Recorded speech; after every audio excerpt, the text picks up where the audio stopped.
সম্মানিত ভাইরা, আপনাদের কাছে আমি একটি প্রশ্ন রাখতে চাই।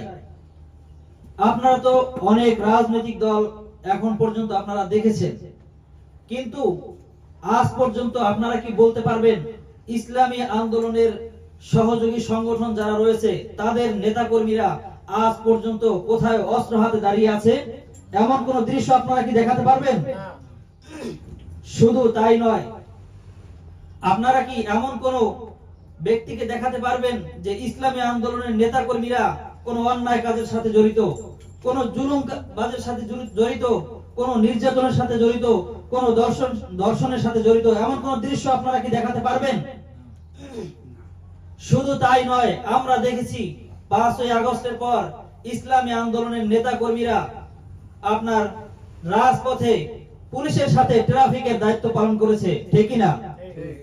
শুধু তাই নয়, ইসলামী ছাত্র আন্দোলন, যুব আন্দোলন, ইসলামী আন্দোলনের নেতাকর্মীরা আপনার মন্দির পাহারা দিয়েছে এবং যেই থানাগুলোতে পুলিশ পৌঁছাতে ভয় পাইতো সন্ত্রাসের ভয়ে, সেই থানাগুলো ইসলামী আন্দোলনের নেতাকর্মীরা লুটতরাজের হাত থেকে বাঁচানোর জন্য পাহারা দিয়েছে। আপনারা কি দেখেন নাই সেই দৃশ্য? তো আমরা চাই যে ইসলামী আন্দোলন এমন একটি নেতার আদর্শে আদর্শিত হচ্ছে যেই দলের ভিতরে নাই কোনো অন্যায়, যেই দলের ভিতরে নাই কোনো অবিচার, যেই দলের লোকেরা সর্বক্ষণ চায় মানুষের জান মালের নিরাপত্তা, ঠিক কিনা?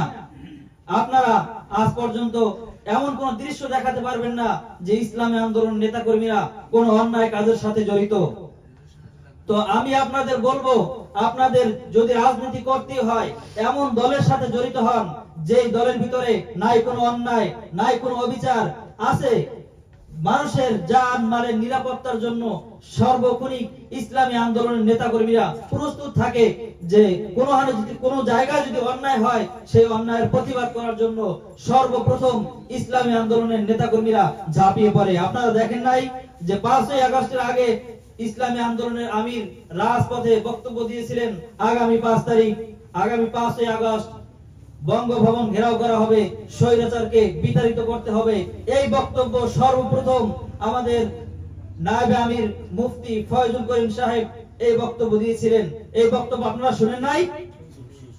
তো আমরা এমন নেতার অনুসরণ করতে চাই যেই নেতা রাজপথে সর্বক্ষণিক নেতাদের সাথে আপনার অন্যায় কাজের আন্দোলনে জড়িত থাকে, অন্যায় কাজ বন্ধ করার জন্য সব সময় যেই দল প্রস্তুত থাকে সেই দলের সাথে আপনারা রাজনীতির সাথে জড়িত হবেন, এই আশা ব্যক্ত রেখে আমার সংক্ষিপ্ত আলোচনা এখানেই শেষ করছি।